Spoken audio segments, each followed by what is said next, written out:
ഓം ശരവണ ഭവ. എല്ലാവർക്കും കാർത്തികേയം യൂട്യൂബ് ചാനലിലേക്ക് സ്വാഗതം. നാളെ കുംഭഭരണിയാണ്.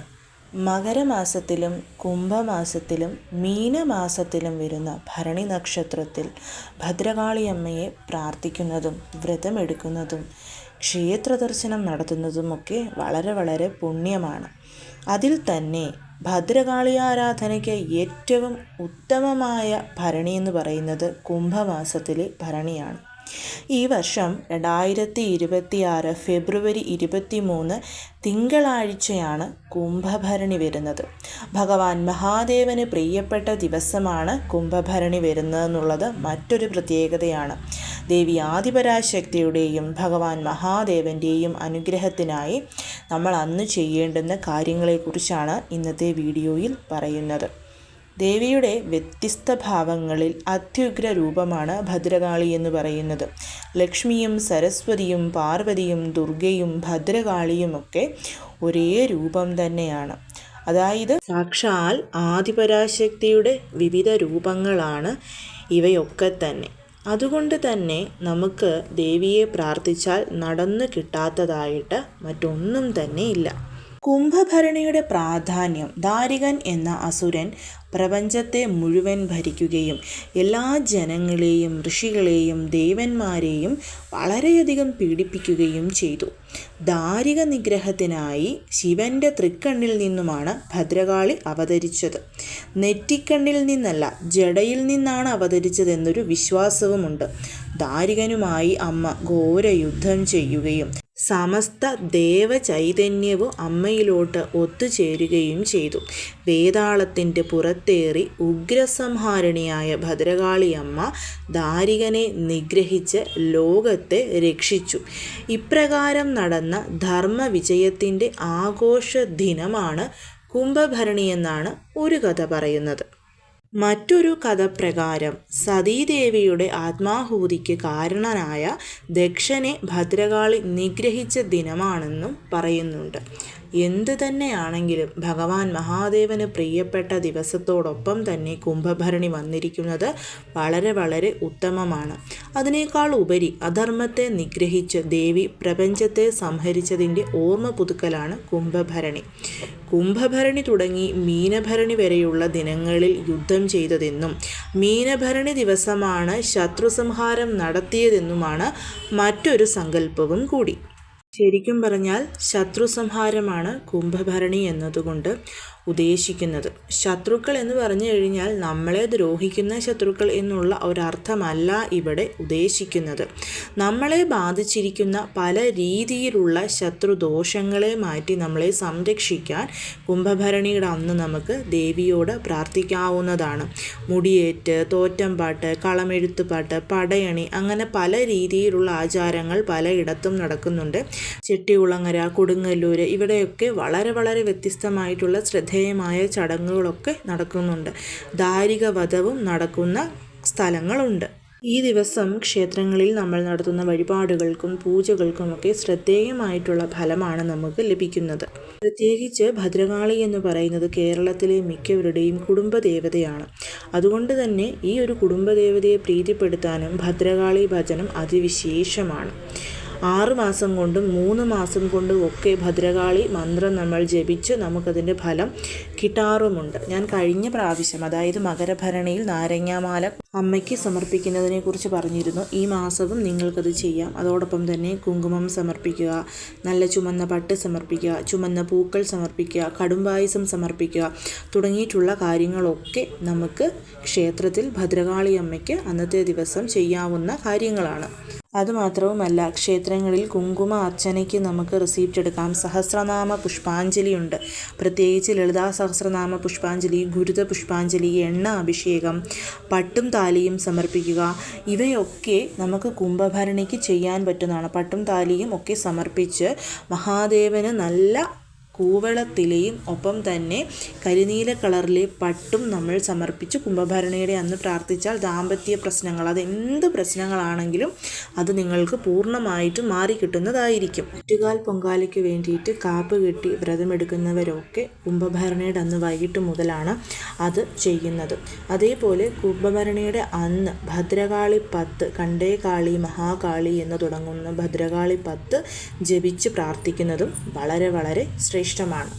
എന്താണ് നമ്മൾ കുംഭഭരണിയുടെ അന്ന് ചെയ്യേണ്ടതെന്നുള്ളതാണ് പറയുന്നത്. കുംഭഭരണിയുടെ അന്ന് രാവിലെയോ വൈകിട്ടോ ഏറ്റവും ശ്രേഷ്ഠം സന്ധ്യയ്ക്ക് ശേഷമാണ്. ഭദ്രകാളി പൂജ പ്രത്യേകിച്ച് ഇരുട്ടിയിട്ട് ചെയ്യുന്നതാണ് വളരെ നല്ലത്.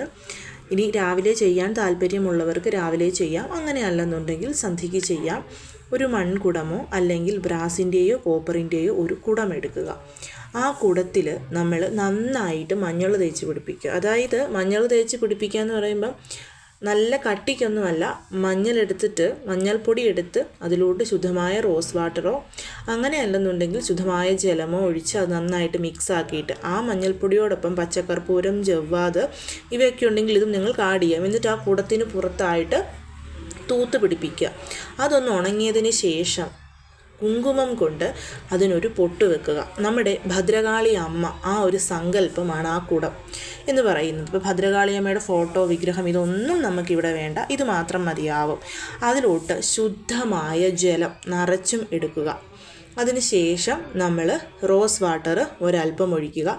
പച്ചക്കർപ്പൂരം, ജവ്വാതുണ്ടെങ്കിൽ അതും ഇട്ടിട്ട് ചുമന്ന പൂക്കൾ കൊണ്ട് ആ ഒരു കുടത്തിൻ്റെ നിറച്ച് വെള്ളം വെച്ചിരിക്കുന്നതിന് പുറത്തായിട്ട് അത് എന്ത് ചുമന്ന പൂക്കളും നിങ്ങൾക്കിടാം. അങ്ങനെ അല്ല എന്നുണ്ടെങ്കിൽ ആ കുട ഉണ്ടല്ലോ, ആ കുടത്തിൻ്റെ കഴുത്തിന് ചുറ്റും ചുമന്ന കളറിലെ പൂക്കൾ കൊണ്ട് നമുക്കൊരു മാലയും കെട്ടിവെക്കാം. അങ്ങനെ അല്ലെങ്കിൽ മുല്ലപ്പൂ മാലയും മതിയാവും. ചുമന്ന കളറാണ് ഭദ്രകാളിക്ക് ഏറ്റവും പ്രിയം എന്നതുകൊണ്ടാണ് ചുമന്ന കളറിലെ പൂക്കൾ എടുക്കാൻ പറഞ്ഞത്. അപ്പം ചുമന്ന കളറിലെ പൂക്കളോ അല്ലെങ്കിൽ നല്ല മണമുള്ള പൂക്കളോ കൊണ്ട് ആ കുടത്തിന് ചുറ്റുമായിട്ടൊരു മാലയും കെട്ടിയതിന് ശേഷം നമ്മൾ കുടത്തിൻ്റെ 2 സൈഡിലുമായിട്ട് ദീപം കൊളുത്തി വെക്കുക. 2 സൈഡിലുമായിട്ട് ദീപം കൊളുത്തി വെക്കുമ്പം മൺവിളക്കോ ചെറിയ ബ്രാസിൻ്റെ വിളക്കോ, ഇനി 2 വലിയ നിലവിളക്കുണ്ടെങ്കിൽ അതിൽ 5 തിരിയിട്ട് കൊളുത്തിയാലും മതിയാവും. 2 സൈഡിലും 5 വെക്കുമ്പോൾ 10 വരും. അത് കുഴപ്പമില്ല, അങ്ങനെയാണെങ്കിലും കൊളുത്തുക. ഇല്ലെങ്കിൽ ചെറിയ മൺവിളക്കിൽ നെയ്യ് ഒഴിച്ച് നമ്മൾ കൊളുത്താം. നെയ്യ് തന്നെ വേണം, കിഴക്കോട്ട് അഭിമുഖമായിട്ട് വേണം ദീപം കത്താൻ വേണ്ടിയിട്ട്. അതിന് ശേഷം ചെയ്യേണ്ടുന്ന മറ്റൊരു കാര്യം എന്ന് പറയുന്നത്, അന്ന് തിങ്കളാഴ്ച ആയതുകൊണ്ട് നിങ്ങളുടെ വീട്ടിൽ ശിവഭഗവാന്റെ ഫോട്ടോയോ വിഗ്രഹമോ, അതിപ്പോൾ ശിവകുടുംബ ഫോട്ടോയാണെങ്കിലും അതും അതിനോടൊപ്പം അടുപ്പിച്ച് വെക്കുക. അങ്ങനെ അല്ല എന്നുണ്ടെങ്കിൽ ശിവലിംഗമുണ്ടെങ്കിൽ ശിവലിംഗമാണെങ്കിലും വെച്ചാൽ മതിയാവും. ഭഗവാന്റെ ഇടതുവശത്തായിട്ട് വേണം നമ്മൾ ഈ ഒരു കുടത്തിൽ ജലമെടുത്ത് വെക്കാനായിട്ട്. അപ്പോൾ ഭഗവാനും ദേവിയും 2 പേരും അടുത്തടുത്തായി 2 പേർക്കും അപ്പുറത്തും ഇപ്പുറത്തുമായിട്ട് നമ്മൾ ദീപവും കൊളുത്തി വെച്ചു. അതിനുശേഷം ഭഗവാൻ മഹാദേവന് ഭസ്മം ഉണ്ടെങ്കിൽ ഭസ്മം സമർപ്പിച്ച്, അങ്ങനെ അല്ലെങ്കിൽ കൂവളത്തിൽ സമർപ്പിച്ച് ഓം നമഃ ശിവായ എന്നുള്ള മന്ത്രം 27 പ്രാവശ്യം ജപിക്കുന്നു. ഒപ്പം തന്നെ ദേവിക്ക് നമ്മൾ ഒന്നെങ്കിൽ നിങ്ങൾക്ക് കാളി കാളി മഹാകാളി ഭദ്രകാളി നമോസ്തുതേ കുലം ച കുലധർമ്മം ച മാം ച പാലയ പാലയ ഈ ഒരു മന്ത്രം ചൊല്ലി ചുമന്ന കളറിലെ പൂക്കളോ കുങ്കുമമോ കൊണ്ട് അർച്ചന ചെയ്യാം. ഇല്ലെങ്കിൽ ഭദ്രകാളി അഷ്ടോത്തരം ഗൂഗിളിൽ നോക്കിയാൽ കിട്ടും, അത് ചൊല്ലി കുങ്കുമം അർച്ചന ചെയ്യാവുന്നതാണ്. അത് ചെയ്ത് കണ്ടേകാളി മഹാകാളി എന്ന് തുടങ്ങുന്ന ഭദ്രകാളി 10 ജപിച്ച് നമ്മുടെ ആഗ്രഹം അത് അമ്മയ്ക്ക് നമ്മൾ എഴുതി സമർപ്പിക്കുക. ഒരു ചെറിയ പേപ്പർ എടുക്കുക, റെഡ് കളറിലെയോ ബ്ലൂ കളറിലെയോ ഒരു പേന എടുക്കുക. എന്ത് കാര്യമാണോ നടന്നു കിട്ടേണ്ടത് ആ ഒരു കാര്യം ആ പേപ്പറിൽ നടത്തി തരണം എന്ന് പ്രാർത്ഥിച്ച് എഴുതി ആ ഒരു കുടത്തിനടുത്തായിട്ട് വെച്ചേക്കുക. വെച്ച് എത്രയും പെട്ടെന്ന് എൻ്റെ ഈ ഒരു ആഗ്രഹം മീനഭരണിക്ക് മുൻപ് എൻ്റെ ഈ ആഗ്രഹം സാധിച്ചു തരണം അമ്മേ എന്ന് പ്രാർത്ഥിക്കുക. അന്ന് മുതൽ തുടർച്ചയായി മീനഭരണി വരെ എല്ലാ ദിവസവും നിങ്ങൾ ഭദ്രകാളി അമ്മയുടെ കാളി കാളി മഹാകാളി എന്നുള്ള മന്ത്രം 3 പ്രാവശ്യം ജപിക്കാനും മറക്കരുത്. മീനഭരണി വരെ തുടർച്ചയായിട്ട് ജപിക്കണം. 3 പ്രാവശ്യം മതി. രാവിലെയോ വൈകിട്ടോ എപ്പോഴാണോ സമയം കിട്ടുന്നത് ആ ഒരു സമയത്ത് ജപിക്കുക. അപ്പോൾ നമ്മൾ പേപ്പറിൽ എഴുതി അമ്മയ്ക്ക് സമർപ്പിച്ചു ശേഷം ധൂപദീപ ആരതി നിവേദ്യം തീർച്ചയായിട്ടും സമർപ്പിക്കണം. ഒന്നെങ്കിൽ നെയ്പായസം സമർപ്പിക്കാം, കടുംപായസം ഉണ്ടാക്കാൻ അറിയാമെങ്കിൽ കടുംപായസം സമർപ്പിക്കാം, ഇല്ലെങ്കിൽ ചുമന്ന കളറിലെ ഫ്രൂട്ട്സ്, ചുമന്ന പഴം ഉണ്ടെങ്കിൽ അത്, ആപ്പിള്, മാതള നാരങ്ങ, അങ്ങനെ എന്താണോ ഉള്ളത് അത്. ഇനി ഇതൊന്നുമില്ലെങ്കിൽ പാല് കാച്ചിയാണെങ്കിലും ദേവിക്ക് മുൻപിൽ സമർപ്പിക്കുക. സമർപ്പിച്ച് വീണ്ടും നമ്മുടെ ആഗ്രഹം സാധിച്ചു തരണമെന്ന് മഹാദേവനോടും അമ്മ ദേവിയോടും നമ്മൾ പ്രാർത്ഥിക്കുക. ഇതിനോടൊപ്പം തന്നെ അന്ന് ക്ഷേത്രത്തിൽ പോകുന്നവരാണെങ്കിൽ നാരങ്ങാമാല, പട്ടും താലിയും, അതേപോലെ തന്നെ അമ്മയ്ക്ക് ഗുരുതി ചെയ്യാം. ഒപ്പം തന്നെ ദേവിക്ക് ചുമന്ന പട്ട് സമർപ്പിക്കാവുന്നതാണ്. താലി ഇല്ലാതെ പട്ട് മാത്രമായിട്ട് സമർപ്പിക്കാം. വലിയ വലിയ ക്ഷേത്രങ്ങളിലൊക്കെ എനിക്ക് തോന്നുന്നു സാരി സമർപ്പിക്കാൻ പറ്റും. ഇപ്പോൾ ആറ്റുകാൽ പോലുള്ള ക്ഷേത്രങ്ങളിൽ നമുക്ക് സാരി സമർപ്പിക്കാം. അപ്പം നല്ല ചുമന്ന കളറിലെ ഒരു സാരി മേടിച്ച് അമ്മയ്ക്ക് സമർപ്പിക്കാം. അതേപോലെ തന്നെ പായസം, കടുംപായസം ക്ഷേത്രത്തിൽ ചെയ്യാവുന്നതാണ്. അങ്ങനെ എന്താണോ നിങ്ങളെ കൊണ്ട് പറ്റുന്നത്, ഞാൻ ഈ പറഞ്ഞ കാര്യങ്ങളെല്ലാമല്ല, ഇതിൽ എന്താണോ അവനവന് സാധിക്കുന്നത് അതും ക്ഷേത്രത്തിൽ ചെയ്യാൻ പറ്റിയാൽ തീർച്ചയായും വളരെ വളരെ ഉത്തമമാണ്. പ്രത്യേകിച്ച് സഹസ്രനാമം ചൊല്ലിയുള്ള കുങ്കുമാർച്ചന ചെയ്യാൻ പറ്റുമെങ്കിൽ വീട്ടിലുള്ള എല്ലാവരുടെ പേരിലും അത് ചെയ്യാനായിട്ട് ശ്രമിക്കണം. ഇത് നമ്മൾ കുംഭഭരണി ദിവസം ചെയ്തു കഴിഞ്ഞാൽ തീർച്ചയായും നമുക്ക് ഫലം ലഭിക്കും. ഒപ്പം തന്നെ ദേവീ മഹാത്മ്യം അന്നത്തെ ദിവസം 1 മുതൽ 13 വരെയുള്ള അധ്യായങ്ങൾ മുഴുവൻ വായിക്കാൻ പറ്റുന്നവർക്ക് വായിക്കാം. ഇല്ലെങ്കിൽ 4-ാമത്തെ അധ്യായമായ ചക്രാതി സ്തുതിയും അതേപോലെ തന്നെ 11-ാമത്തെ അധ്യായമായ നാരായണീ സ്തുതിയും ദേവീ കവചവും ഇത് മൂന്നും ഒന്നിച്ച് വായിക്കാൻ പറ്റുമെങ്കിൽ അങ്ങനെ, അല്ലെങ്കിൽ ഇതിലേതാണോ ഒന്നെങ്കിലും വായിക്കാനായിട്ട് ശ്രമിക്കണം. ഇത് നമുക്ക് നല്ല ഫലം തന്നെ തരും. അപ്പോൾ എല്ലാവരും ഈ കാര്യം ചെയ്യാനായിട്ട് ശ്രമിക്കണം. എല്ലാവരെയും മുരുകൻ അനുഗ്രഹിക്കട്ടെ. ഓം ശരവണഭവ.